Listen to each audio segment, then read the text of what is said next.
Hey there, Scott Myrie, Leading Edge Realty. Wanted to take a minute just to go over the addendum to the purchase agreement regarding lead-based paint. Lead-based paint disclosure is a federal requirement. Federal government mandates that you disclose whether or not a home has lead-based paint.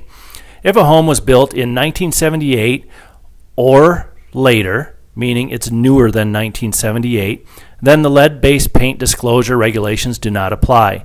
If that's the case, if the home was built in 1978 or it's newer than that, then the seller would just click signature here saying that the home is newer and this lead-based paint regulations do not apply. If the home is older than 1978, there's a possibility that it has lead paint in the home. Most sellers do not know if they have lead-based paint in their home. And there's a box to check here that says seller has no knowledge of lead-based paint and seller has no reports or records pertaining to lead-based paint. Those boxes are the most commonly checked boxes. If that's the case for you, you just click to initial and click here to sign and you'll be all set with the lead-based paint statement. If you purchased your home and it was a HUD home, the federal government Department of Housing and Urban Development, they sell homes, and if you get a FHA mortgage on one, they actually went through and did do a lead-based paint inspection, and they would have disclosed the results of that to you.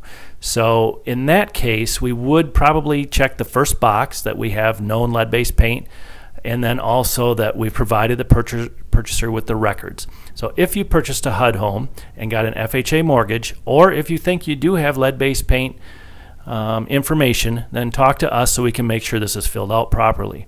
The lead-based paint inspection is very expensive, so if you're not sure if you got it done, you probably did not get it done. Unless you remember spending about $1,000 to find out if there's lead in the house, you probably did not have that done when you purchased your home, in which case you would have no knowledge of lead paint and you would have no reports, and that box would be checked, the second box. The bottom part of it is the purchaser's area. Once we have a buyer for your home, they'll fill in that, initialing that they've received any copies of anything that might be available. They also have an opportunity to do a risk assessment for lead-based paint or waive their opportunity to do the risk assessment. And then they'll sign, and this will become an addendum to the purchase agreement. If you have any questions on any of that, you can shoot us an email or give us a call, and we'd be happy to help.